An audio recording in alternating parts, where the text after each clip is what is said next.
What's up, guys? This is gonna be a short stream, but yeah, we got 6 days to go until this election, and we're gonna win this thing. We're gonna win this thing, guys. Give it a like, give it a thumbs up on your way in. If you're new, make sure you subscribe, hit the bell notification, all that fun stuff. I'm gonna hydrate here and wait for some people to jump on. I see we got some likes. Somebody says, "Sup, dude?" I'm in Tampa right now. And I was gonna do like, I like to hold on, let me sit this down. So I like to list out my topics before I go live so that I can, stay in order. But YouTube, every time I go live, because I don't do it very often anymore. Every time I go live, there's some new change that they made. And this new change that they made, you can't have your title be super long. I wanted to list out the topics just so it would maybe move up in the algorithms. I don't know, whatever, just something real petty there. But yeah, guys, are y'all loving this right side broadcasting thing? This is my perfect fit. I feel so at home here. It's a natural fit. It was just seamless for me to be right where I am with RSBN. But yeah, let's get right to it. So we got 6 days to go. 6 days before the most important election anybody alive is ever going to vote in. Like, I just can't overstate it. You can't overstress it. It is that big. It is that important. So much is at stake. So much is on the line. I feel the tension building. I just feel everything coming to pass. Next week, we don't know what we're going to see. We actually don't even know. Like, with the way 2020 has gone, can anybody say this is how election night's going to be? Everyone's going to vote, and then we're going to go sit on our couch and watch our TVs, and we're going to figure out who wins what state. I mean, who knows? It's hard to imagine things just going according to plan, and then he gets reelected on election night. I see there being, and I'm not trying to be like some Dion Ward psychic person that's saying here's what's gonna happen. I'm just saying, like, it's hard to imagine things being normal because nothing about the year 2020 has been normal. Am I right, guys? I mean, come on, man. Everything's just so crazy, but I think I speak for everybody, regardless of your political leanings, regardless of who you want to win. I think I speak for everybody when I say I just want it to be over. I want to go back to normal life. And now, even before this, it wasn't truly normal. We had a lot of problems, but I yearn for those times. I yearn for the times where I didn't have to cover my face with a freaking diaper. As much traveling as I do now, you guys know how I feel about the mask, right? I've talked about it ad nauseum. But now that I am in airports all the time, it's like I have to wear the mask because it's like, what am I going to do? Not travel? I have to wear the mask, right? So I just do it, but it drives me nuts. I hate it. I just want to go back to a time when it was normal, when we remembered that we had immune systems and that, you know, we have to get back to normal. So, yeah, guys, who do we got watching? Thanks to everybody that's giving it a thumbs up already. Appreciate you. God bless you.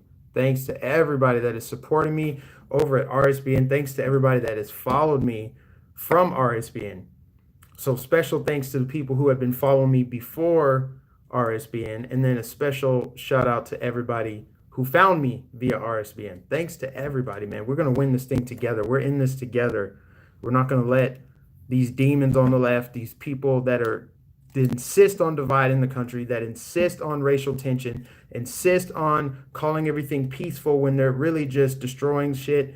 We're done with that. We're done with that. We can't do that. We have to be unified. Mad Dog is in the building. Mad Dog is here, bruh. Oh, and by the way, I'm in Tampa. So I'm in my old stomping grounds. I'm so excited. Tomorrow is a President Trump rally at 1:30 p.m. Eastern. I can't even keep track of the days and the times and all this stuff. Guys, it's insane. I'm just having a blast right now. But I'm in Tampa tomorrow. So if you're in the Tampa Bay area, come to the Tampa International Airport. I think doors open at, I want to say 10:30. Don't quote me on that. I'll have to look and check the email again. But President Trump's holding a rally tomorrow, 1:30 p.m. Eastern. Don't miss it, especially if you're in the Tampa area. Let's do a meet and greet or something like that. But man, I just want to talk about some of the topics that I've seen, a couple things going on social media. Let's start actually with what happened last night. As you guys know, I was at the Nebraska rally last night. Okay. It was freezing cold. As you could tell, I was bundled up. It was like a wind chill of 30 degrees or something. It was chaotic. It was really windy. However, they had hand warmers, they had hot chocolate, they had this safety tent or whatever. So, like, if you got too cold and you couldn't feel your feet or whatever, you could walk into this tent. It was fully enclosed, and they had this heat blaster thing. Just, it was really nice, and people were just going in and out. So they took all the necessary precautions, right? Okay, so why did mainstream media, and I even checked to see if local news in Nebraska picked this up? The Omaha News, they did not pick it up because it wasn't a thing. But national news, and I saw it on Morning Joe, they were talking about how Trump left all his supporters in the cold. First of all, here's what's funny. They called it a COVID super spreader event. Of course they did, right? They're like, President Trump, and they're just so snarky. Mika Brzezinski and Joe Scarborough, they are talking about it this morning, and I think it was in the Washington Post too. They're like, Trump left his supporters in the cold. He left Nebraska at 8:35, and they were still out there at 10:13, and 30 people had to go to the hospital. And I'm like, since when do you care about his supporters? I thought they were just the smelly Walmart people that are racist and they're spreading the virus. Why are you pretending to care? Do you see how they just use you for, if you're a Nebraska Trump supporter and you were out there last night, do you see how they just use you for cannon fodder to club the president? That's all they're trying to do. They don't actually care about you. This is just further proof that they don't actually care about anybody. They see an opportunity to bludgeon the president, and they say, oh, look, he left his supporters out in the cold and the buses weren't running. They didn't have enough buses. He didn't plan. First of all, is it his responsibility? I mean, let's just be real here. Let's be real. Is it the president of the United States' responsibility to control what happens at the local level when he is in town and they planned it in advance? The local city leaders and officials, they organize the public transportation. Come on, guys. I've been to, like, I don't know, 100 of these rallies already. And I know how it goes, especially when you're at these airport hangars. The transportation in and out is very complex because it's an airport. So it's top level security. Oftentimes there's one or two roads. And yes, you got to deal with the elements. Every single person who attended that rally last night was aware that it was cold, okay? They were lined up all day. Some of them were there probably like mid-afternoon. It was an evening rally, so they probably weren't there at like 6 a.m. But I'm sure most of them got there probably around like noon, and it was cold even in the middle of the afternoon. So they use that to say, well, look at all these people who had to be hospitalized, and he left in Air Force One and just left them hanging, and he didn't organize this stuff. And I'm like, as much as it makes me mad, I just think to myself, who is that programming working on? Who is watching that stuff? And they're like, that's so messed up what he did to his supporters, just leaving them out in the cold. First of all, we know that they don't care about you. They don't care about us. They hate us. They don't hate him. They hate us. They hate him because they hate us. It's not the other way around. They hate us. They hate the freedom fighters. They hate the Americans. They hate people who believe in this country. President Trump is just somebody that's in their way. So they're using us to pretend like they actually care to try to get him out of the way. But who is it working on? Who's like, you know what? I was going to vote for Trump, but after watching that report about how he left his poor Nebraska supporters in the cold to die and freeze to death, now I think I'm going to cast my ballot for Joe Biden. Said no one ever, right? So it's not working on anybody. At this point, I think the country is so divided. People have their minds made up. I know there are still a handful of undecided voters, but they're few and far between, and they're not watching the fringe MSNBC. I just think it's crazy that they're insulting people's intelligence and even trying so hard at this point. It's so desperate, talking about he didn't have enough buses to get people out. And I remember when we were driving out last night, people were walking home.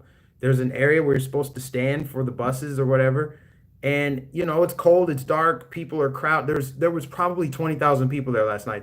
I think last night was probably his biggest rally yet, at least just by me looking and glancing over the crowd from the risers. From a bird's eye perspective, it looked like his biggest rally to date. So, of course, they probably didn't have enough buses.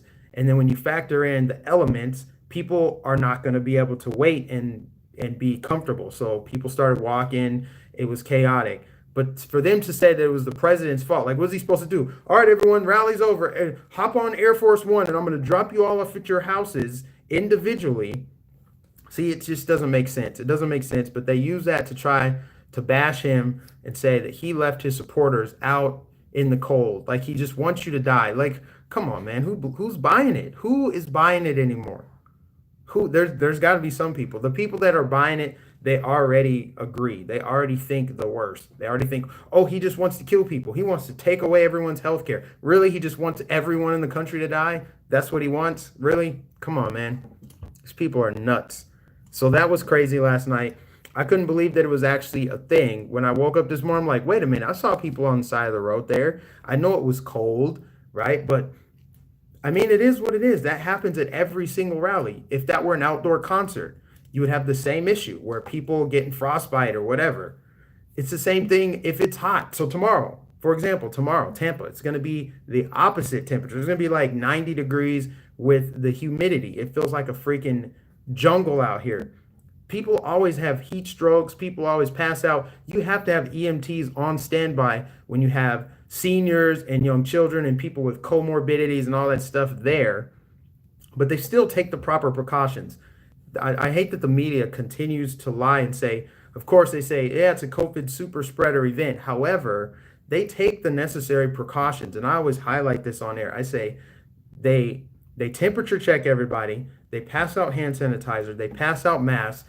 They tell you, obviously, they don't tell you to socially distance, but they say, like, if you have been exposed to anyone with COVID-19, you should not attend this event. But at the same time, it's your free will. You can do what you want. That's the way it should be, by the way. You should be able to make your own choices, not have it be mandated. But they take these precautions. If it's hot, they pass out water. They have water, free water for everybody. They have EMTs on standby if it's hot. If it's cold, like last night was the coldest rally I attended, they had hot chocolate and hand warmers. I know because I grabbed like 10 of them. I had hand warmers in my socks, around my toes to keep my toes from freezing. So they had them in abundance. So it's not like he's just like, oh, I'm just here for your vote and I don't care if you die in the cold. But that's what they're projecting. That's what they're projecting, and all the while they're pretending as if they actually care about Trump supporters. So because on one second, or on one hand, they call it COVID super spreader event, but then they're like, he left his supporters out in the cold. I'm like, which one is it? It's COVID super spreaders, but you also care about them freezing to death? Just crazy, man. Crazy stuff. So there was that. Now, next topic. Joe Biden voters destroy Philly. Is anybody surprised at this? Anybody watching? And let me give a shout out to the super chat. Somebody gave me a super chat and I don't know how to do it from my phone anymore. I may have to scroll back up. Whoever that was that gave me the super chat, thank you very much. Oh, here it is. Here it is. LD, thank you. God bless you. God bless you, LD. The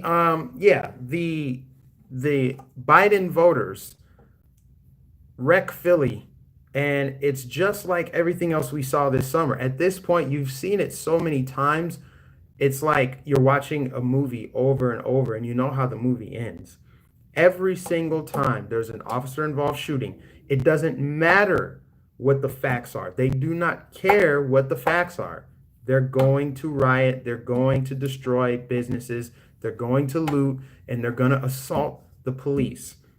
And this is all downstream from the rhetoric, the hostile rhetoric towards law enforcement. This is all the people who say abolish the police. Law enforcement is the problem.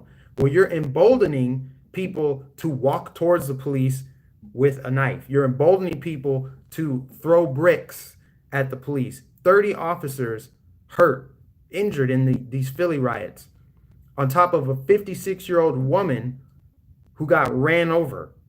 Where's the Me Too crowd on that one? Or not Me Too, where's the pro-women crowd? Where are the feminists? They ran over a woman, a 56-year-old law enforcement officer that's a female, and I guess she got a broken leg or whatever. All over some galaxy brain who decided, I'm going to walk towards the police officers with a knife, and if they and even though they're telling me not to do it, I'm still going to do it. And I mean, he dead now. I mean, what? You play stupid games, you win stupid prizes. It's really not that hard to stay alive. It's really not that hard. This is Darwinism right here. Self-preservation. If you don't want to get shot by the police, this is a clear-cut example of how that was 100% avoidable. I do understand that there's instances like the Philando Castile thing. That was bad. That was a ticky-tack situation that should not have happened, like the Philando Castile. But this thing, I mean, who's honestly like gonna riot over that? Anybody with two brain cells to rub together is looking at this situation, just like the one in where was the other one in Pennsylvania? Was it Lancaster or something? Of like a month ago. Same situation. Dude runs at the cops with a knife, gets shot. Case closed. That's an open and shut case for me. I mean, I don't need to hear anything else. I don't need the news report. I don't need none of that. All I need to know is, was he a threat to himself, others, and did he have a weapon? Was he charged at the police? Did they shoot him? Okay. I mean, in a perfect world, should they try to shoot and subdue them? I mean, I guess. I mean, whatever. But at that point, the person is a threat. But nonetheless, these hooligans go and smash up and destroy their own neighborhoods. And then what do? They turn around and blame Trump for it. Of course, they're going to blame Trump for it. Well, it's the person in the White House and his rhetoric and blah blah blah. And of course, Joe Biden, he only condemns it like lightly.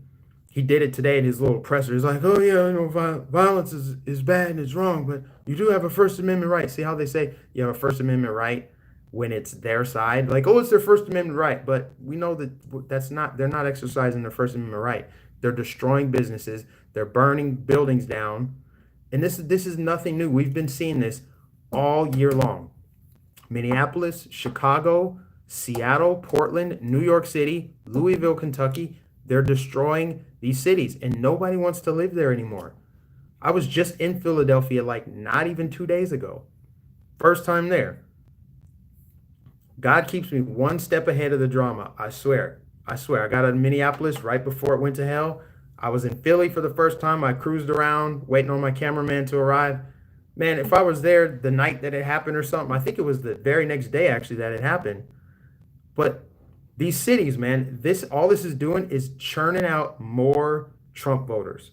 More people are seeing this. They see the media gloss over it, act like it's not even happening. And then if they do acknowledge it because they have to, because they're smoldering buildings in Philadelphia, the local news is all over it. You know the local news is gonna cover it.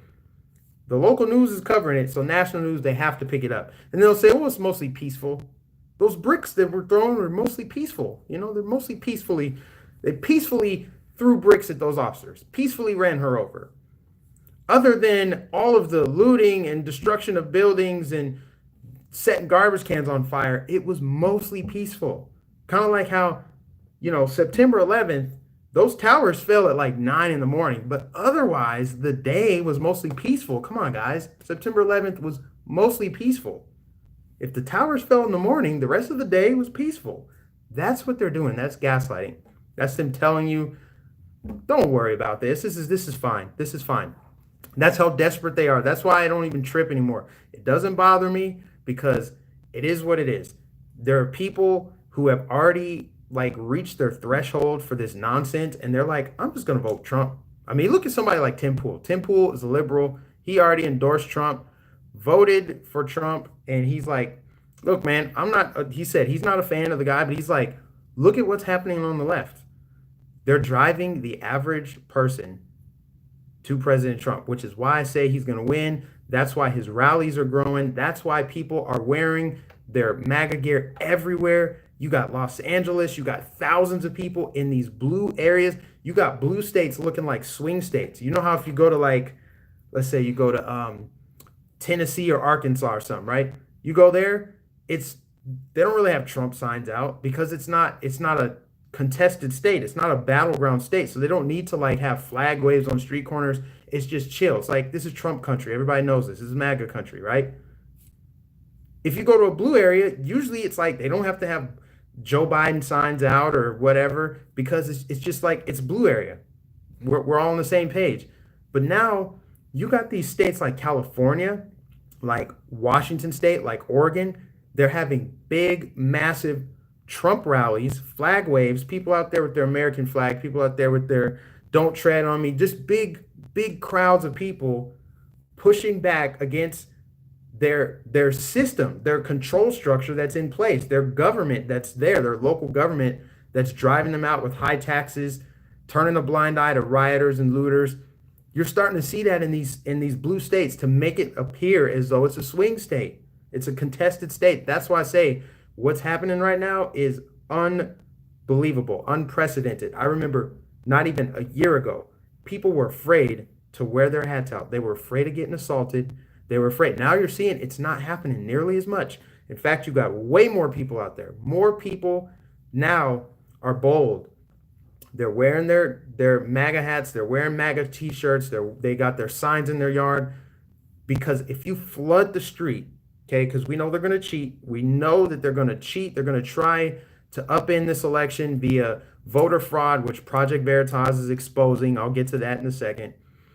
There's so much voter fraud that's happening right now that they're trying to make it seem like, oh, Biden is up in the polls. So that way, when the voter fraud actually happens with the mail-in ballots, they'll say, you should have been surprised. We told you the polls were up. But the way you combat that is you get as many Trump supporters on camera at mass events in the streets, get them out in the public eye, get all of this MAGA gear, get it out in the open. That way it looks really suspicious. That way it creates the public pressure necessary to push back on it. That's just my thought. That's my strategy. That's why I support all of the flag waving that's going on around here in Central Florida, especially.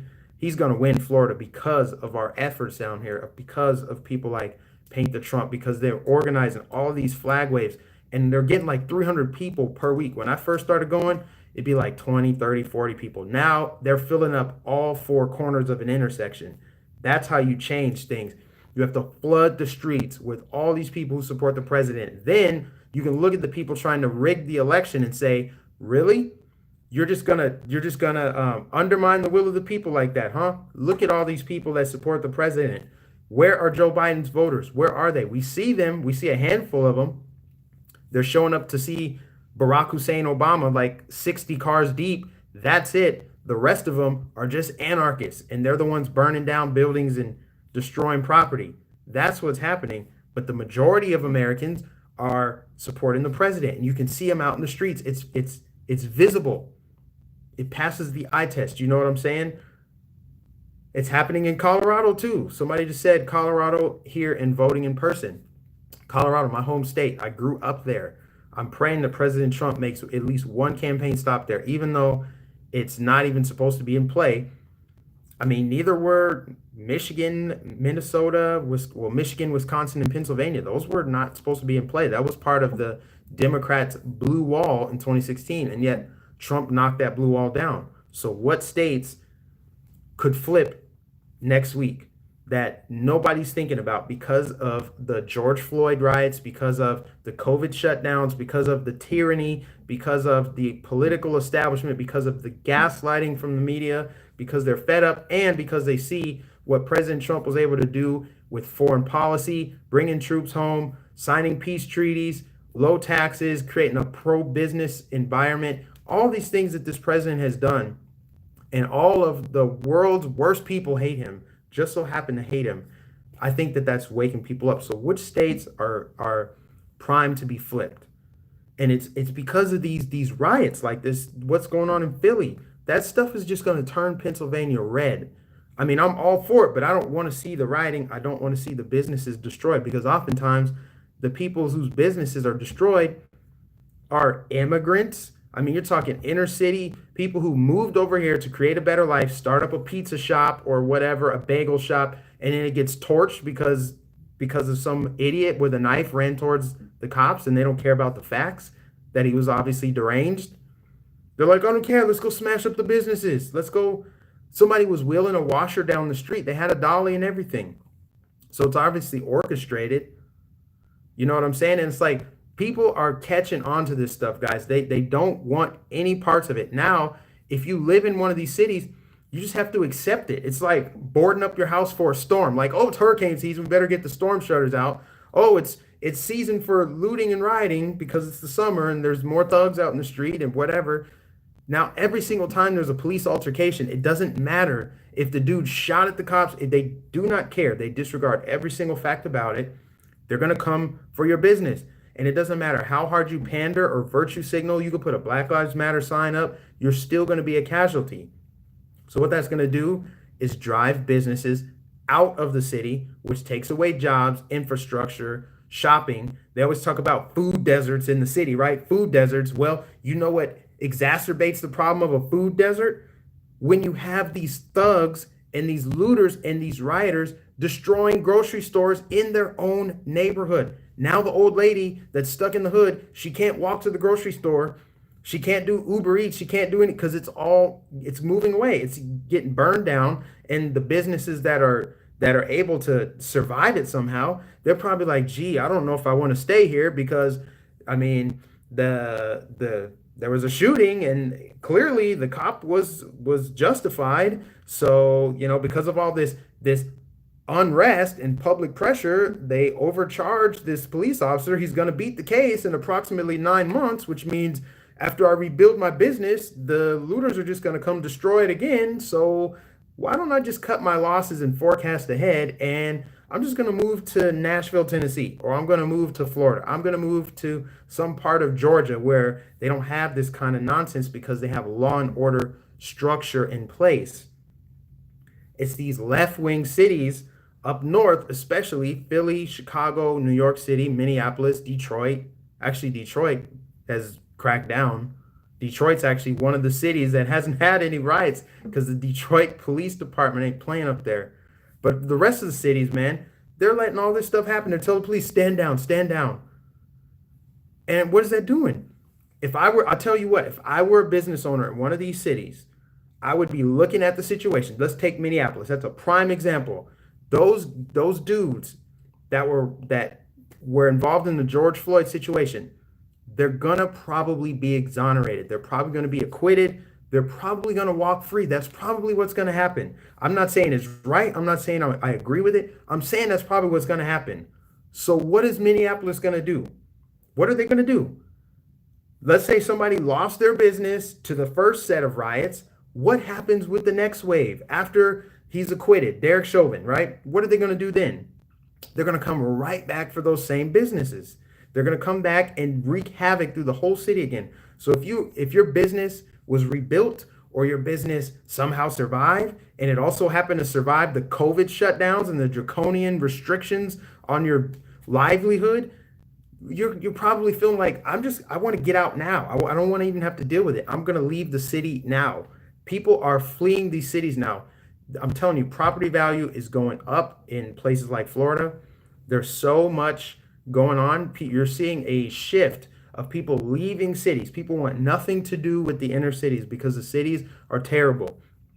Back in the day, not so long ago, people were moving into the cities. They wanted those high-rise condos in the downtown area because it was closer to work. And then they would gentrify it, and put in all these little coffee shops and yoga studios or whatever, Jamba Juice, all that. And you would have these like affluent, like college educated liberals moving into that area. They would vote for the policies that mucked up everything, right? And then the crime goes up. It's not safe to be in that area anymore. So they leave. And then when they leave, the place decays. It's urban decay. But that's what you have is you have people who want to move into the cities from the burbs because they didn't want to commute so far. And now people are shifting. They're like, let me move out to the burbs now because the city's just too crazy, too congested, too much traffic, too much crime and homelessness. And there's a app in San Francisco where you can see where the poop is on the street. This stuff is happening. And this is why President Trump is going to get reelected because he's the only person in government, the only person who would say what I just said. He's the only person who seems to get it. He's the only person that talks with common sense. And it's sad that we have to say, like, Trump is the only one that gets it because that's how divorced from reality these people are. They're limousine politicians, limousine liberals, especially in these areas, LA and stuff. They drive by in their fancy cars and they see Skid Row and they do nothing about it. I'm pretty sure it'd only take like 2, maybe 3 Hollywood millionaires to clean up Skid Row. They could turn it around themselves, but will they do it? No. They got the people like Jim Carrey saying, it's time we say yes to socialism. I'm just saying, man. President Trump is going to get it, man. He has to get it because look at all the people. And I'm telling you, I've seen Trump rallies, flag waves in Beverly Hills. I saw a Trump sign right next to the Hollywood sign in LA. That's supposed to be a liberal stronghold. I don't know if Joe Biden is campaigning there. We know that Kamala Harris couldn't even win her state in the primary. So it's not because she's on the ticket that they're just automatically going to vote blue. I'm saying don't be surprised, guys, if we see a state flip that nobody was expecting. And I know it could be wishful thinking, like that'd be like hell freezing over, right? Like California flipping red. California used to be a Republican state. They're tired of what's happening there. They're so fed up. So I would not be surprised if California flips. I would love to see Illinois flip. I would love to see Minnesota flip. I mean, if it could happen in Pennsylvania, Michigan, places like that, if Trump only lost Minnesota by like, I don't know what it was, like 40,000 votes, and they haven't voted red since 1972, Richard Nixon, why can't it happen now? I really do think, and that's why I'm telling you guys, and then I'm going to shift gears to another topic. Vote right now. Do not wait until the 3rd, especially if you live in a state like Florida. President Trump, even though he has a campaign stop here tomorrow, his ground game is insane. He's intense. He had Laura Trump down here in Sarasota the other day. Don Jr.'s been all over the state. You've got Mike and Karen Pence going all over. So it doesn't even have to be a President Trump rally. Just anybody affiliated with President Trump is drawing big crowds. But he's pulling the ads out of Florida. And I think it's because he feels good about it. He feels like he has it in the bag.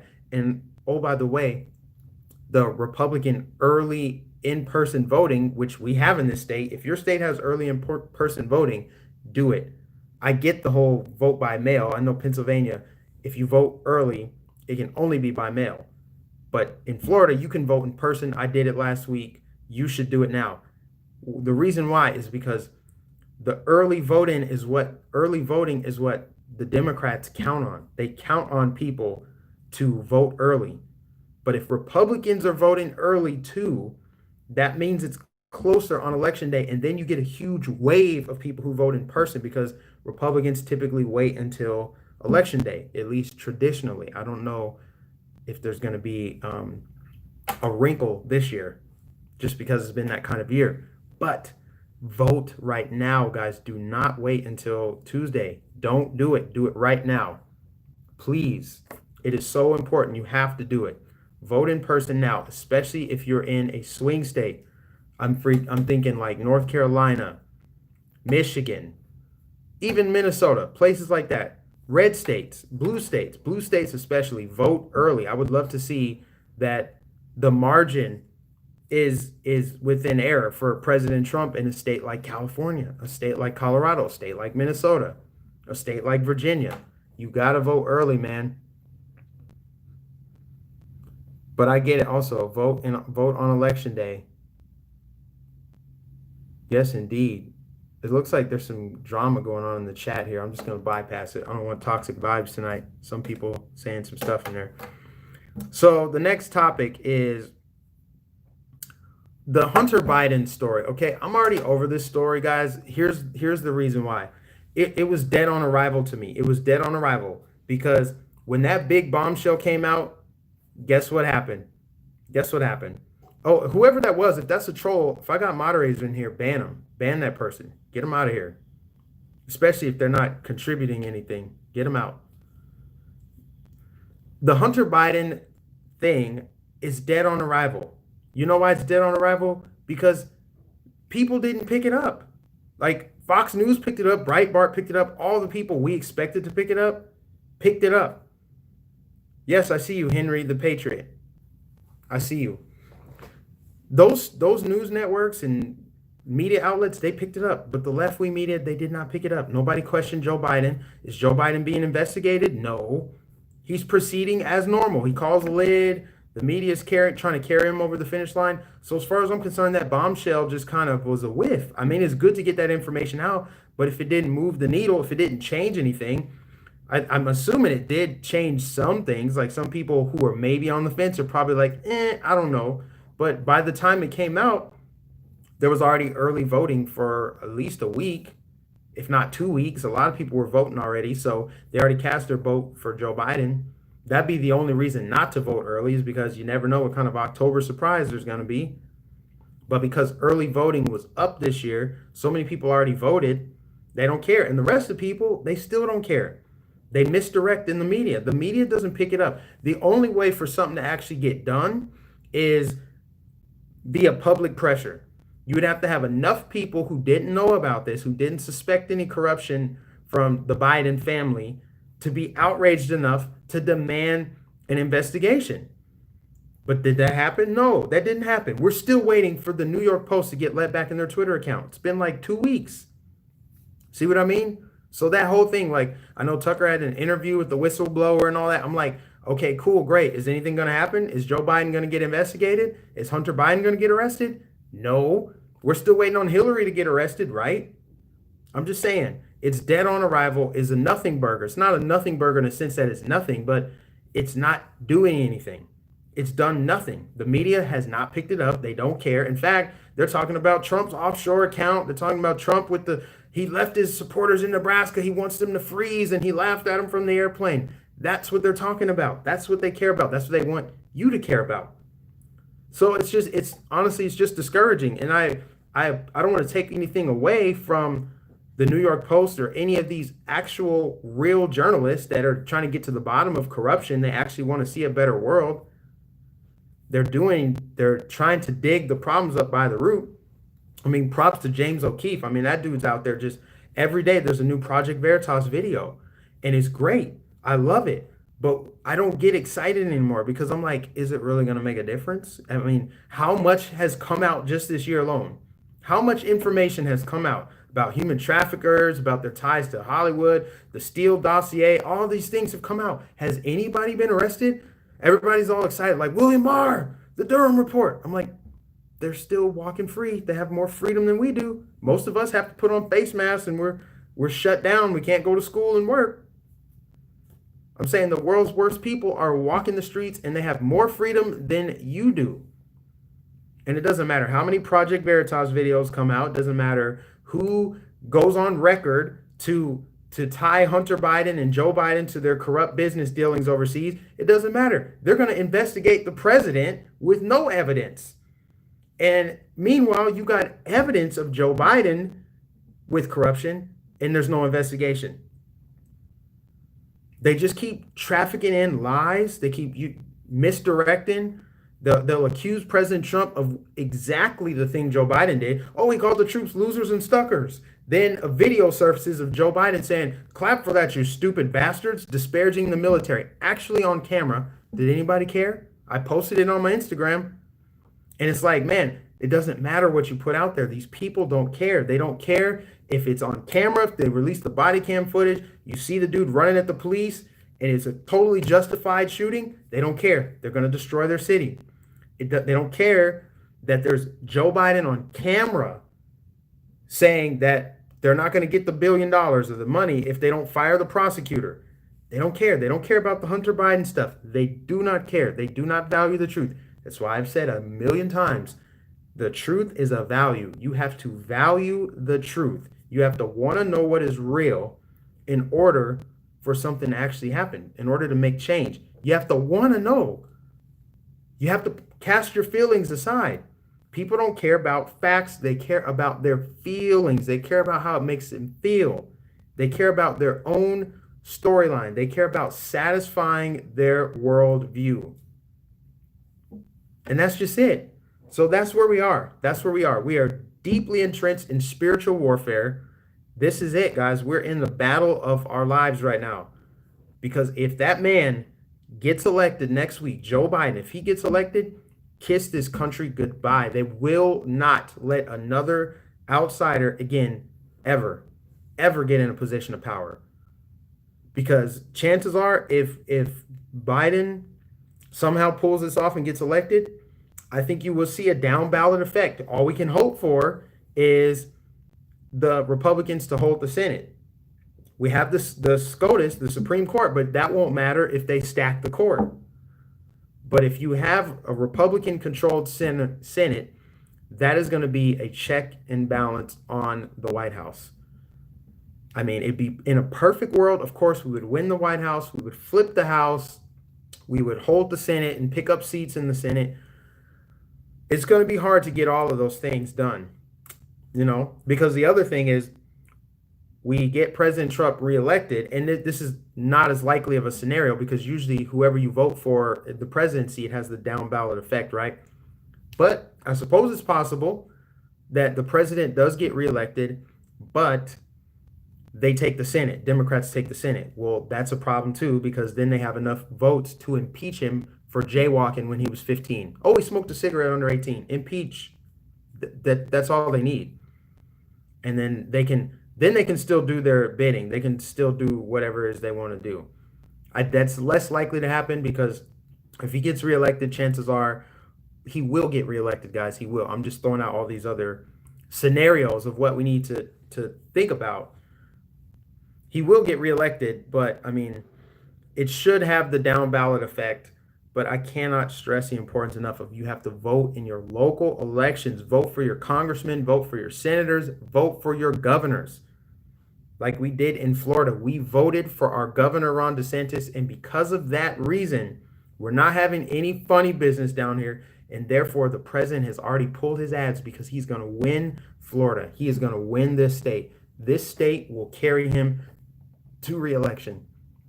RJ says, please get a friend and vote complete red. Last chance to save the United States. This place will not be recognizable, man. I'm telling you, it doesn't take long to go from prosperity to poverty. They can wreck the economy pretty quickly. It didn't take long for Venezuela to be the most, like natural resource dense country in the world.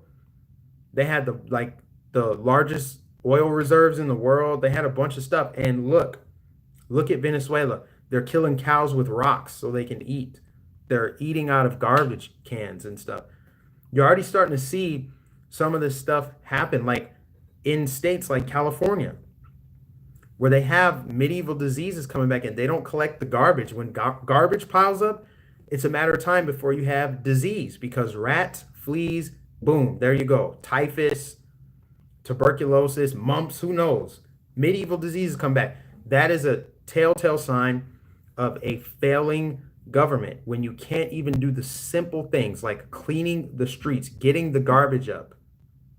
Instead, you have innovation on the other end. Like, oh, now instead of us actually cleaning up the city, let's have one of these big tech software developers come up with an app where you can just step over the poop on the street.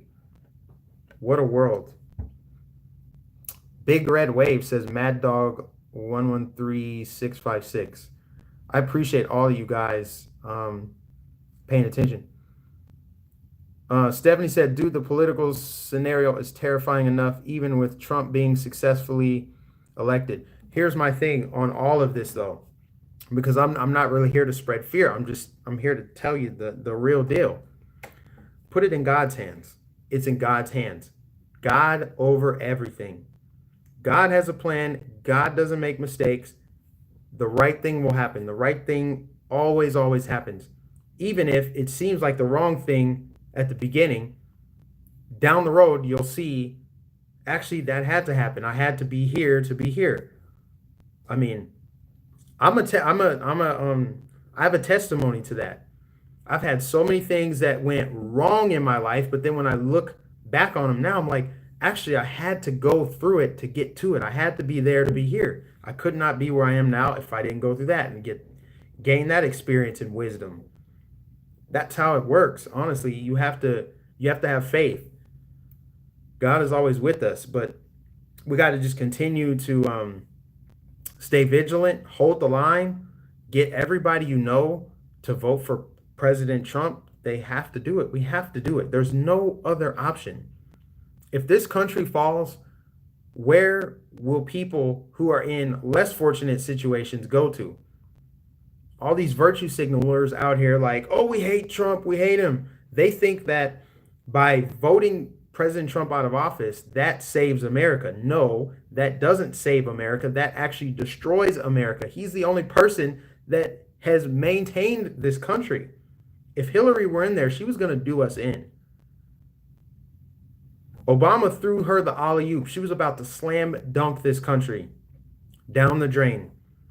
I didn't realize it at the time. I did not understand why President Trump won in 2016. I was one of those politically just apolitical. I just was not paying attention. I didn't really care about politics.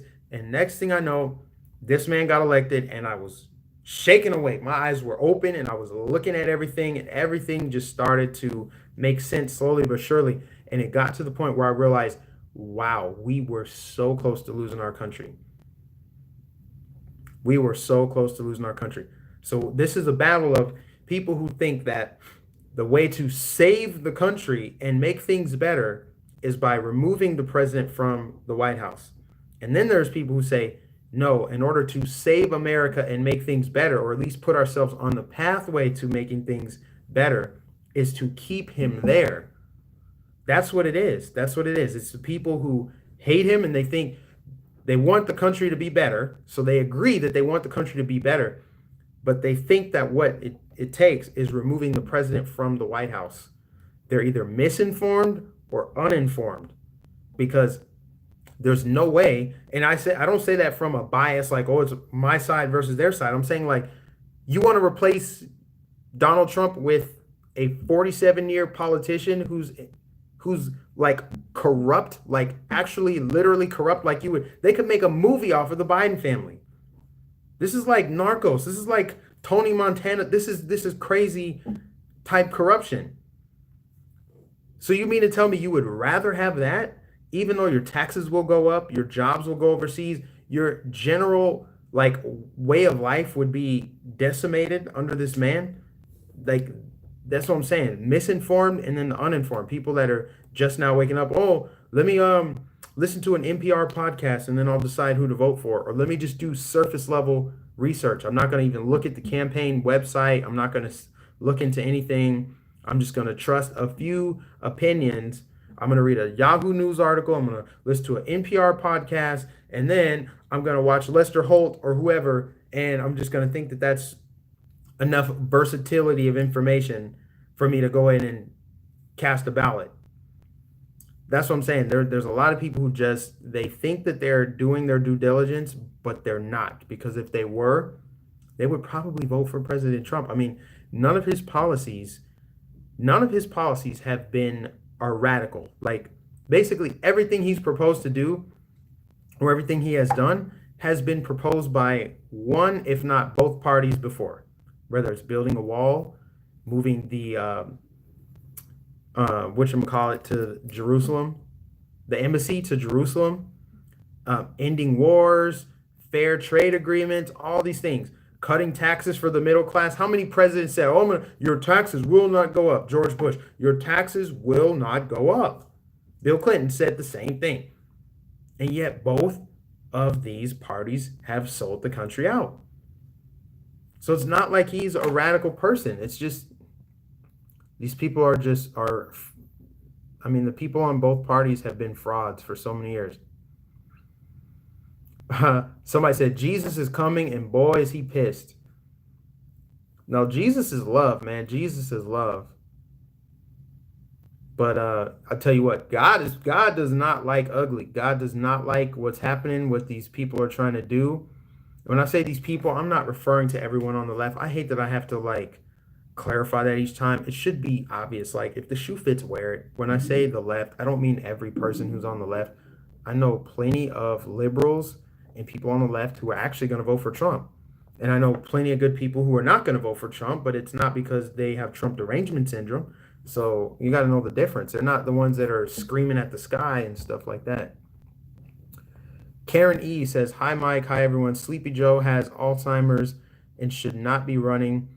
He needs to be tested and have his clearance taken away. I mean, he needs to be investigated. Never mind his Alzheimer's. None of that stuff matters anymore. He needs to be investigated. But will it happen? Will it happen? It seems like already, it feels like 2 months ago, Project Veritas unearthed the voter fraud scandal in Ilhan Omar's district. Did anything happen with that, by the way? We know the answer to that question. It's like the things that need to happen are not happening. And that's where God comes in, because you may escape justice, but you will not escape judgment. And I think I've said everything I need to say. We got 6 days to go until the most important election you're going to vote in. If you live in Central Florida, if you live in the Tampa Bay area, I will be hosting the rally tomorrow, 1:30 p.m. Eastern Standard Time at the Tampa Bay International Airport. I hope to see you guys there. It's going to be a scorcher. I feel really good about it. I'm so happy that I woke up and I had a flight booked to come to Florida after freezing in Nebraska last night. The last 3 rallies were freezing cold. They progressively got worse. New Hampshire was not too cold, but chilly enough. And then Pennsylvania, Allentown, that was a rainy event and it was cold. And then Nebraska was like ridiculous wind chill, where I had to wear 2 pairs of socks and then stuff hand warmers inside of the layers of socks and wrap them around my feet so that my toes would not freeze. And that was clutch, actually. That did the trick for me. But I'm grateful that tomorrow it's going to be like 88 degrees, hot, sunny, beautiful day in Florida. So come out if you can. I have a feeling it's going to be massive. And if President Trump isn't coming to your state or your town or your city or whatever, I encourage you to get friends, family, get anybody you know, get them out there to vote. Wear your MAGA hat to the grocery store, wear it to restaurants, wear it to the gas station, wear it everywhere you go. Like, flood the street with all things make America great again. So it's just too obvious if they try to rig the election.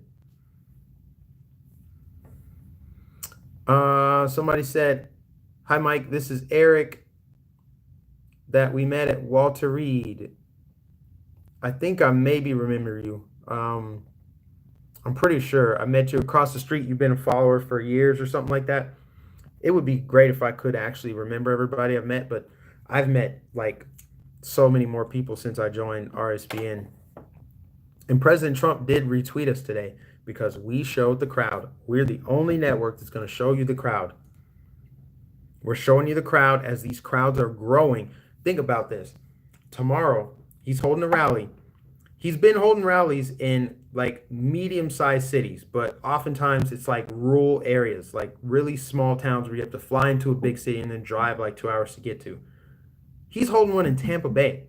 That's like 3 million people. He's right smack dab right there at the airport, literally between St. Petersburg, Clearwater, and Tampa. So I expect the turnout. I would not be shocked if people are already lined up tonight because they want to go. And he hasn't been to Tampa in a while. So the crowds are growing for this president. The flag waves, the patriotic, peaceful protests are happening all over the country. Remember the boat parades back in September? Now you got people on street corners in Los Angeles, Beverly Hills. I've seen them walking across the Golden Gate Bridge in San Francisco. They're in downtown Portland. They're in Seattle. I've seen them in Chicago. I've seen them in New York City. They got a whole thing going on over there. Christopher Wright and them.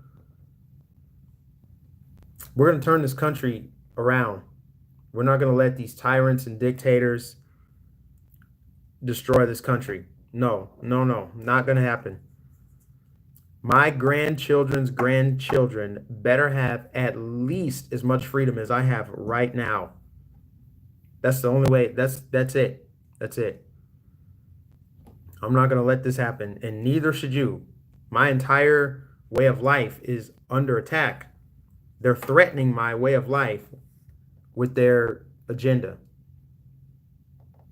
Scarecrow says, "Wow, finally caught you live." I have not gone live, I feel like, for a month, probably more. And you guys get it. I haven't had the time because I've been on the road. But still, I don't really see that as an excuse. I should find time. It's very rare that I have a hotel room to myself. I'm usually sharing with one of the cameramen or something. Or we get in so late that I'm just too tired. But yeah, I felt like I'd fire up a stream. I would like to get back to my pre-recorded videos. But sometimes when I have topics to do them, I'm like, ooh, that would be good to talk about on air. So let me just save it. But there will be a time where I get back to videos and stuff like that. So be on the lookout for those. I appreciate everybody that's tuned in and got a nice little crowd. Make sure that you give it a thumbs up, guys. Make sure you give it a thumbs up and like, subscribe, hit the notification. Oh, and of course, I'm back on Facebook. That's the craziest thing is they let me back on Facebook. Some people are like, I don't care, Mike. I left Facebook years ago. Whatever. I need to be on Facebook because I have a social media presence. So if I have an opportunity to reach people on Facebook, then that's a good thing they let me back on. And they did let me back on as of last week. So follow me on Facebook because that's actually where I post a lot of stuff. I post more on Facebook than probably any other platform. And where are my moderators tonight? Am I gonna have, I feel like I have like 40 moderators and I usually have a whole lot of moderators. I'm scrolling back through here. I usually have like 40 moderators so that they can catch the troll. So I may have to nominate some more people once I go live more consistently. Because, you know, the thing is, moderators, they have lives and stuff like that. But I figure if I have a bunch of them, no matter when I go live, somebody will be there. And it's only what, like 9 o'clock right now? 9:30? So I figured I'd get at least Dina or Tony or somebody on there. I might have to nominate some people for some moderator status. And all you got to do is just patrol the chat and make sure that if trolls are in there, they're being respectful and they're not spamming me, because people like to self-promote and send a bunch of weird stuff. Click on hotgirls.com for a hot time. This weird stuff, trying to muddy the waters. Ghost said, I told you to make Lynn M and myself mods, bro. Who is Lynn M? Lynn M. Ghost, I will Gmail you tonight. Don't know what's going on there. Are you regular subscribe? Here, hold on. There, you're a moderator, Ghost. And I don't know, usually okay, whatever. Lynn and Ghost, there, you're moderators. If you see trolls, zap them. Eat the trolls. There you go. Maurice Delk in the building. Where's Maurice Delk at? I'll make him a moderator too, because I trust that brother. There. Now we got 3 moderators in this chat. I know we got rid of the trolls earlier, but now we just got 3 new moderators. There you go. All right. So yeah, guys, I think that's all I had. Is there any topic that I have not covered for people that just joined? I talked about the Philly riots, how they're smashing up the city in the name of police brutality that's non-existent because the idiot had a knife running at police officers. And I'm just curious what any of the people rioting and looting and destroying their own businesses, what they would have done if somebody came towards them with a knife and they're armed with a gun. Are you going to say, hey, wait, don't do that. Don't stab me, please, sir. Sir, I'd like to have a conversation with you. Sir. No. You got a family to feed, self-preservation. Like I said, what are you going to do in that situation? What would anybody do in a situation? You have a gun on your hip. You're telling someone not to come towards you with a knife. They're clearly are deranged, and you have a gun. You can stop the threat right now. You mean to tell me, you looters and rioters and you frauds out there, you mean to tell me that if you have a gun and somebody's coming at you with a knife, you're like, don't make me shoot you in your pinky toe, hold still so I can shoot you. Hold on, sir, let me tase you and arrest you. It doesn't work that way. It does not work that way. So let's not be fake about this. Quit being fake. You know exactly what you're doing in that situation. That was 1000% justified. Sorry about it. It is what it is. And let me not get on a rant there, but that's how I feel about it. The Philly riots are just par for the course. That's just what the Democrats do in these cities. They just tell the police to stand down. They side with the criminals. They'll lock you up if you open up your business, though. They'll put you in jail for opening up during the pandemic. They'll call you a COVID super spreader if you go to a President Trump Make America Great Again rally. But if you gather outside of the Supreme Court because Ruth Bader Ginsburg died, that's just a peaceful protest. If you stand in the street screaming over people as they're trying to have dinner, that's not spreading the virus because, racism trumps the virus. And you got to make everyone put their fist up and pledge allegiance to the BLM cult. You see how it works, guys? You see these people are just absolute liars and just hypocrites, frauds. And it makes it really easy to expose them. It's not hard to expose the fraudulent activity. Don't tell me that Trump's rallies are COVID super spreader events if when the Lakers win the championship and when the Tampa Bay Lightning win the championship and you got thousands of people with no masks in the streets, you don't even cover it. Don't talk about it then.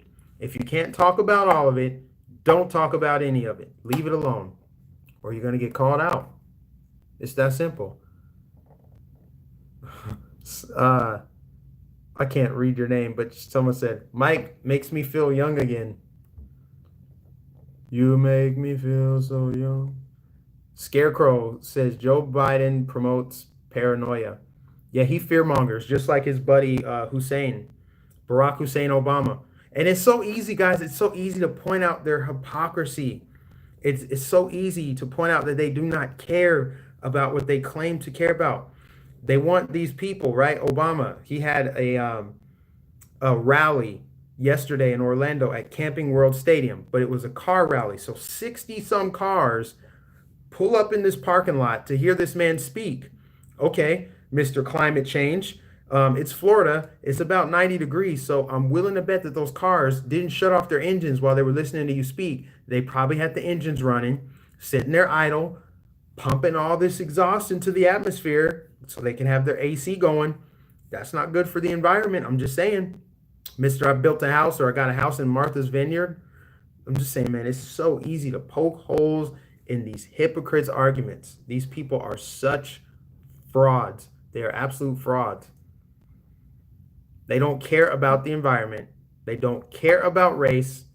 They don't care about the virus at all. We know that. We know that. Nancy Pelosi not wearing a mask.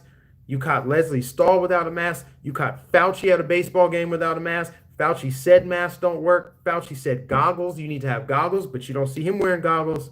These people are liars. And they're just exploiting a pandemic for the biggest power grab in modern history. It's that simple.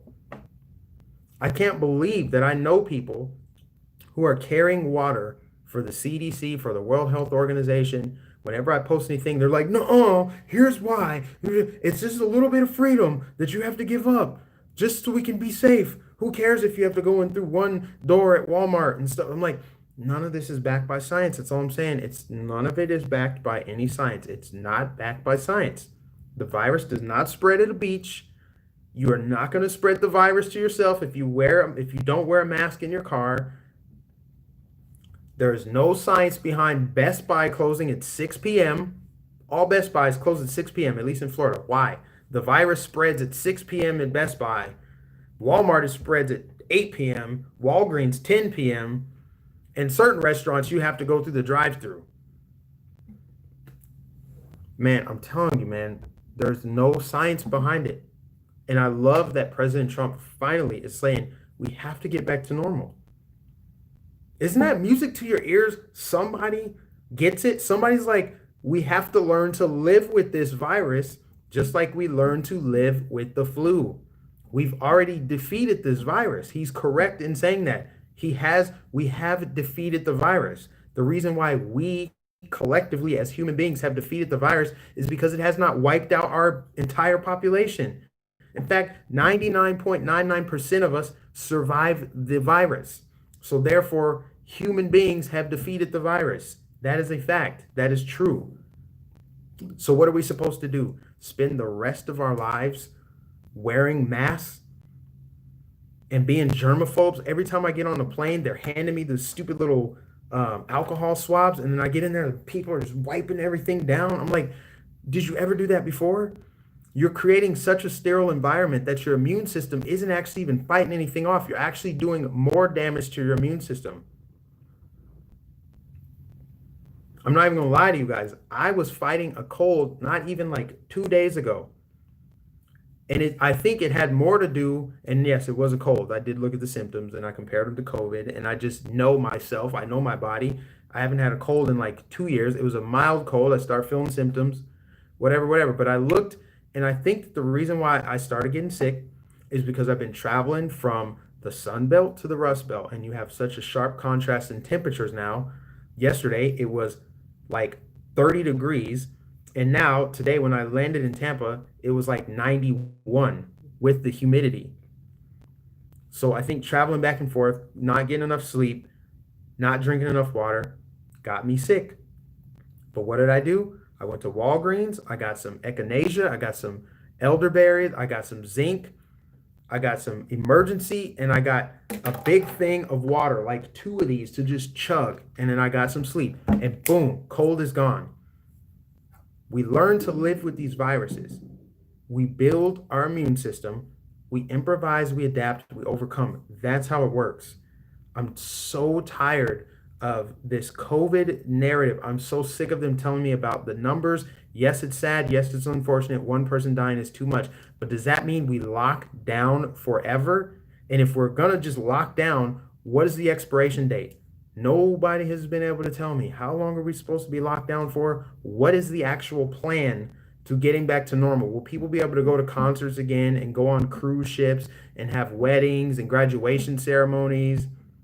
I'm pretty sure most people miss that. So when President Trump says we have to go back to normal, that should resonate with everybody. Everybody wants to go back to normal. Who wants to live in this world where you are sanitizing everything and using your shirt to grab doorknobs? And I'm just saying, man, this is not normal. This is not normal. And yet all they keep telling us is, here's how many people die. Look at cases are spiking here and here and here. Yeah. What's the mortality rate again? Okay, yeah, just checking. And what are the actual numbers? Like how many people died just of COVID alone? What would the numbers be then? And oh, we're blaming the president for a global pandemic. Okay, Joe Biden saying nobody would have died if President Trump took it seriously. So you're saying that no leader took it seriously because every country experienced deaths. I mean, Italy got hit pretty freaking hard. Are you saying that their leadership is to blame? Is Macron to blame for what happened in France? I mean, I'm just saying, like, if you're gonna blame Trump for all the deaths in the United States, you have to blame every single leader for everyone's death. But if you have common sense and if you don't run on emotion, you know that nobody's to blame for someone else's death due to a virus, except for Andrew Cuomo, who put people in nursing homes.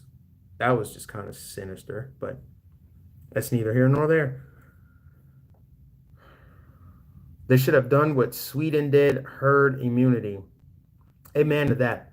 I never thought that I would say that for once the United States should follow the Nordic model. I just never thought that I would utter those words, but yes, we should follow the Nordic model. We should try to be more like Sweden when it comes to this pandemic. Did you say Gavin did too? Gavin Newsom, did he put people in nursing homes? I know Gretchen Whitmer did. I know that Tom Wolf did. Pennsylvania has probably the strictest COVID shutdown in the country. They shut everything down at 10 p.m. I love that state too. Pennsylvania, I've now been there like 5 times since this reelection thing, and it's beautiful. I love Western PA. I love the Appalachian Mountains. It reminds me of Colorado.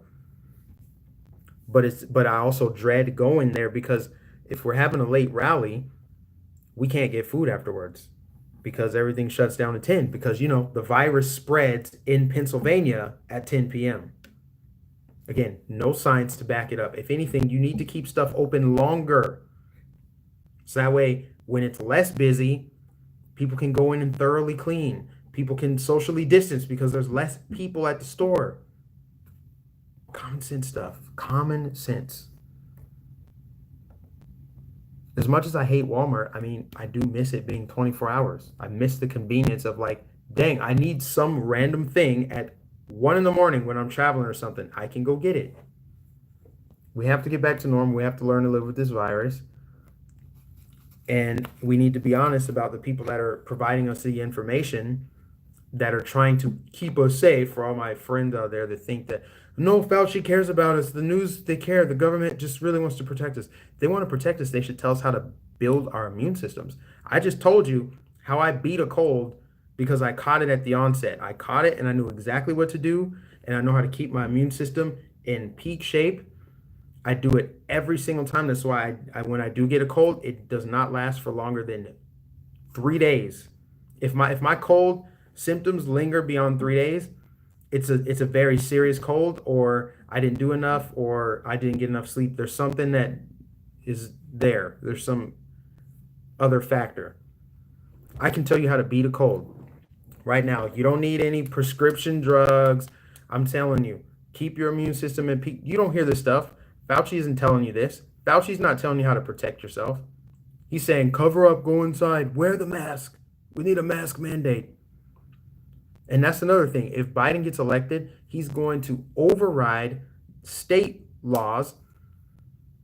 He's going to override state orders and mandate that states like Florida and South Dakota, where the governors let their citizens breathe through their nose and run their business and send their kids to school and all that, he's going to override them and say, no, actually, you need to wear masks. See, that's federal overreach right there. Joe Biden represents an authoritarian government. That's another thing that's going to happen if he's elected. We cannot let this guy win. Teach your children to listen to their own bodies, not to the fear of the unknown. And fear is not good for your immune system. Stress weakens your immune system. But what do they do on the commercials of even Fox News? They promote pharma pills. They promote unhealthy foods, sugary sodas. What are the commercials promoting? For those that have kids, if you're watching a kid show, what do they promote? Sugary after-school snacks. That's why you have childhood obesity. So don't tell me that they care about people's health. They used to tell us that fluoride was good for us. Do you remember the food pyramid? How it said you need to have this much bread and this much vegetables. Come on now. I think that was inaccurate when they said you should have a bunch of bread and pasta, but not as much vegetables and fruit. They don't care about your health, and they never did. And people like Obama are freaking fake.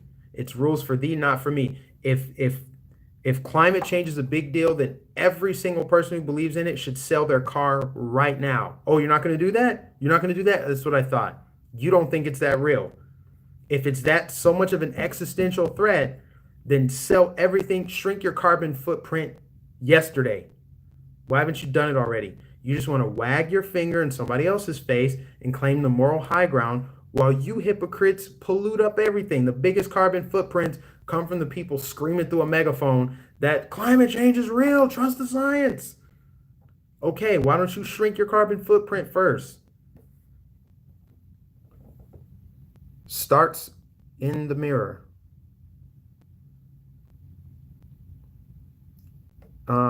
I think I went on a little bit longer than I said I was going to, huh? I was like, oh, I think I said everything I need to say.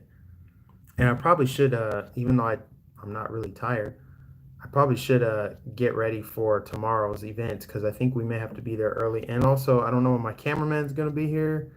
Just bear with me here. I need to look at some. Okay, my credentials are approved. A hurricane just breached a levee in Louisiana, 400,000 without power. That's not good. Pray for the people in Louisiana.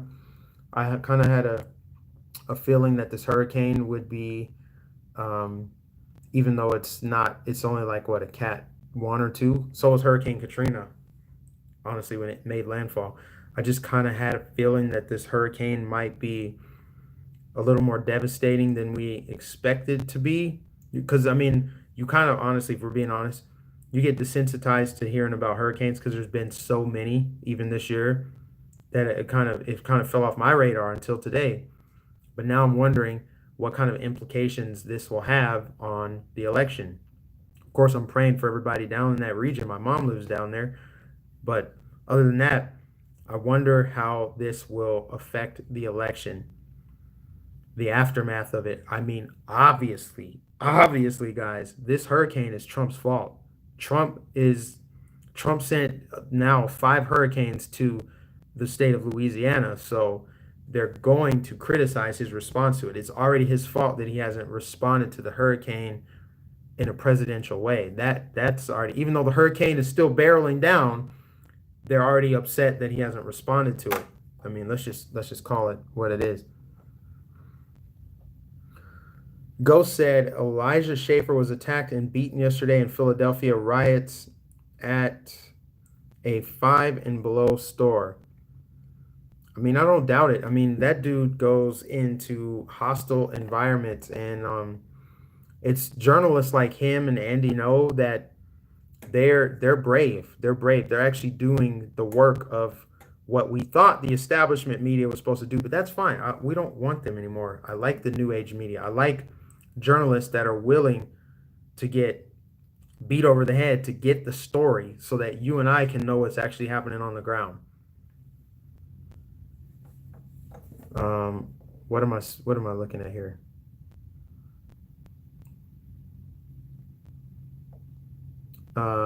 Somebody said something about hurricane season. You have such a sound mind. Love your calmness. Thank you. Sometimes I can be a bit unhinged, but not in like a crazy way. I'm not going to flip things over. I would say my style is very similar to Anomaly. I watch a lot of his stuff.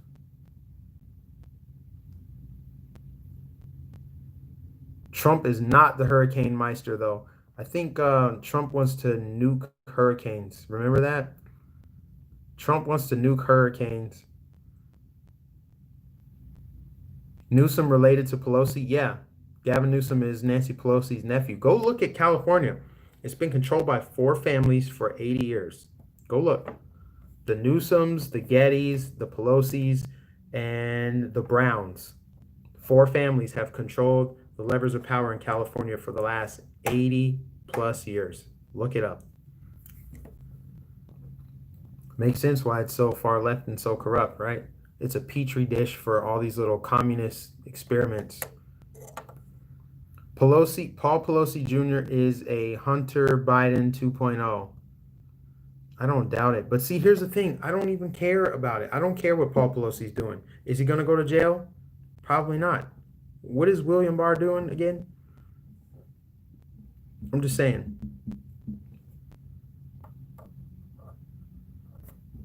We need real change around here. I mean, we should be inspired by the people of Hong Kong and the people of France, the people of there are so many protests earlier in the year. People of Chile, they would get in the streets. They would take to the streets like a million deep. Remember that? Hong Kong was in the street like over a million Hong Kong citizens were in the streets protesting against the Communist Chinese Party. Can we get a million American citizens in the streets protesting on behalf of the Constitution? Our government should be afraid of us, not the other way around. Don't let the sheep wearing a mask in their car tell you otherwise. Those people are literally waiting to be told that they're safe. If tomorrow morning they flip the switch and said, okay, pandemic's over, masks don't work, Fauci can verify, those people would take the mask off. Okay, pandemic's over, I'm safe again. There are people who are that mind controlled. It's just, I don't say it to be mean. I say it because it's true. Is it not true? They're wearing a mask while they're driving alone in their vehicle. It's just the truth. It's not my opinion. It's not to be mean. These people are being mind controlled. Someone told you that's what you should do to be safe from an omnipresent, this invisible virus. In a way, it's mocking God. They want to play God. I don't even want to get into it, but they really want to play God. They think that they can control whether you live or die. They can control your gender. They can control the climate. They can genetically mutate things. They want to be God. They undermine God. They mock God. That's why they have people thinking that the government can protect you from a virus. Apple 6 says, I think we need to, whoops, I lost a comment. I think we need to plan a protest next summer in DC supporting the Constitution. Would be awesome. Jason Q said, you are absolutely true. They would take their masks off if they were told to. They're called zombies. It's really, really sad. I mean, it's actually it's a phenomenon. It's a phenomenon that I've never seen. When in your life have you ever seen someone jogging on a path alone with a surgical mask? And now, when I'm doing these rallies, I read the comments and people are like, people who are seeing us for the first time, they're like, not a mask in sight. Wear the mask. This is weird. They've been conditioned already to accept mask wearing as a new normal. So where they see someone without a mask and that looks weird to them. You're born without a mask. Your body has an immune system which was designed to fight off toxins and viruses. You have hairs in your nose for a reason. You have eyelashes for a reason. Your body is naturally equipped to fight off this stuff. You don't need to put on a face diaper that has already so many germs in it because you're wearing it and touching it and you're constantly touching your face. That's what's going to get you sick. That's another reason why I think I might have gotten the cold, is traveling back and forth from hot and cold to hot and all that, but then also wearing a mask, having to wear a mask to travel. Right? It's absolutely by force. I have to wear a mask or I can't travel. I can't fly, so I have to comply with that. It's unfortunate, but it is what it is. You have people out here that think that you must wear a mask and that's how you stay safe. That's the new normal. The new normal is artificial. No, there is no new normal. There's just the normal. Your face is what it is. You need to recognize this. It's just, but they're saying, where's the mask? You're not wearing a mask. It's because they've already accepted their new reality. They've already acquiesced to the new norms. The conditioning worked really easily on some people.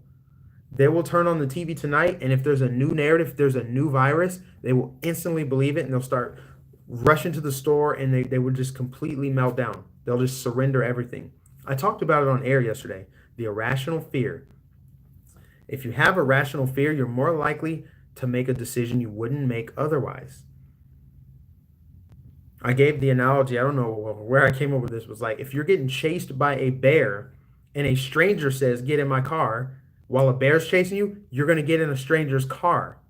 That's what will happen because you're getting chased by a bear. But would you get into a stranger's car if there was nothing, there was no threat? But then I said, well, what if it wasn't a bear? What if someone said, hey, there's a bear nearby and it's coming to get you? It can smell your blood or whatever. And a stranger's like, get in my car, I'll keep you safe. If you're afraid, even though you haven't seen the bear, you haven't perceived the threat, that's an irrational fear that would drive you to make a decision that you wouldn't otherwise make. People are fear-based decision makers. You need to be a faith-based decision maker. I'm a faith-based decision maker, which is why I'm successful, which is why I put all my faith in God, knowing that He is the ultimate navigator of my path. Everything that I've accomplished in my life is due to Him, not leading me astray, never letting me down, always opening a window when He closes the door. Even if I don't understand why He closed the door at the time, when the window opens up, it's a whole new opportunity. It's like 1,000 times better than I ever thought. Same goes with my immune system. I'm like, hey, guess what? Guess what? I know that someday I will die. So why would I live in fear trying not to die? I should be living my best life knowing that I'm taken care of. And when it's my time, it's my time. And I'm going to a better place. And it's that kind of mindset that allows me to take calculated risk, like leaving my Amazon delivery job to do this right side broadcasting thing full time. That's a calculated risk, knowing that I have a lot of things to fall back on. And boom, look how it worked out for me. Now, if I was a fear-based decision maker, I'd be like, no, I shouldn't do that. That's too unstable. Let me just stay over here where everything's nice and predictable and the government's going to take care of me. I'm just going to stay inside and wear the mask and life is going to be good. I'm going to wipe everything down with Lysol and I'll never get sick again. Those are the first people to get sick. I heard of a story, a friend in Minnesota. She said her friend, when the pandemic started, her friend freaked out, germaphobe, right? Locked down for 4 months, did not leave her house for 4 months, had all her food delivered, Instacart, all that stuff, never left her house for 4 months. And then finally, once it warmed up in the spring, I think it was like probably July or something, summertime, she went outside for the first time. Boom, she got sick. She got sick the first time she went out. Why? Because she was a fear-based decision maker, and every decision she made was contrary to the laws of nature. You need to expose yourself to these viruses. You need to expose yourself to the elements so that your body can adapt and improve. It needs to collect the data from the world around it so that it can improve. If you lock down, your immune system is going to be weakened and it's going to be more vulnerable to viruses. That's why she got the virus as soon as she went out after being locked down for 4 months. You cannot be a fear-based decision maker. You have to be a faith-based decision maker. But what do you see when you turn on the TV? Fear, fear, fear. Be scared. Be afraid. Be afraid. This is happening. This threat. Racism over here. Black people can't leave their house. They're going to get shot. Cops are literally hunting us down every day. LeBron James. They're hunting down black people. I don't know a single black person that's been hunted down. I never think about being hunted down by a racist white supremacist cop ever. It just doesn't happen. It's these things, man. It's really not that hard to grasp. It's really not. It's just like basic surface level stuff. I'm not saying anything earth shattering or profound. It's just whatever, man. I should probably go to bed, or at least get ready to go to bed. When wearing a mask, I still can smell a burning cigarette when someone is smoking. My opinion, the mask is pointless. The mask is so pointless. Guys, I could go on and on and on about the mask, and I don't want to shame people for wearing masks. Do not get that, because I don't think that it's right to shame people for wearing a mask, because if you hold on, I had a call come in. If you are wearing a mask because you want to take the proper precautions, I mean, I get that. That's fine. The problem I have is when people who wear masks insist that I play along and participate. There are mask shamers. I feel like there are definitely people who shame people for wearing masks, but I think there's equal, if not more, people shaming people for not wearing a mask. Those are the people that annoy me, because they're like, you need to live the way I live. You need to live in fear. That's why they want the government to mandate the mask. Because if you mandate the mask, you're saying, those people don't agree with me, and I need the government to go extort them. I need them to go shake them down, take their money, put them in a cage, make their life hell until they do what I want them to do. And I'm going to vote for the person who does that.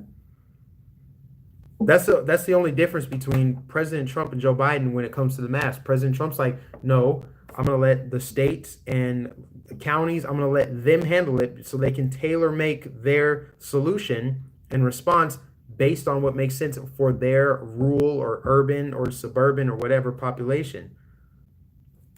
Right? He's saying, I'm not going to mandate anything.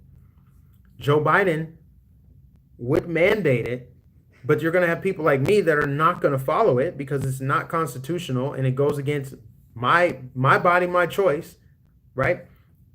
So the only difference is now Joe Biden would be able to go after me and take my money, or try to arrest me or heckle me or make it harder for me to participate in like public life, I guess. I don't know. That's what I'm saying. That's the difference, is people want the government to force other people how to live. I don't want that. I want the government to get out of everybody's way. That's the difference between me and somebody who's voting for a tyrant. I don't think the government should be telling anybody how to live or what to cover their face with. And these masks, like, I've seen people with bandanas. I've seen people with, like, I don't know, man, kitchen cloths around their face. I've seen all kind of crazy homemade masks. I'm like, there's no way they all block the virus. I would need to see a proof that they all equally block the virus. And then Fauci said you can catch it through your eyes anyway. See, I don't even want to talk about this anymore, guys. It's just depressing. This stupid virus has destroyed our amazing economy, but there's only one person on the ballot on November 3rd that can bring it back, and you know who it is. It's George. Just kidding.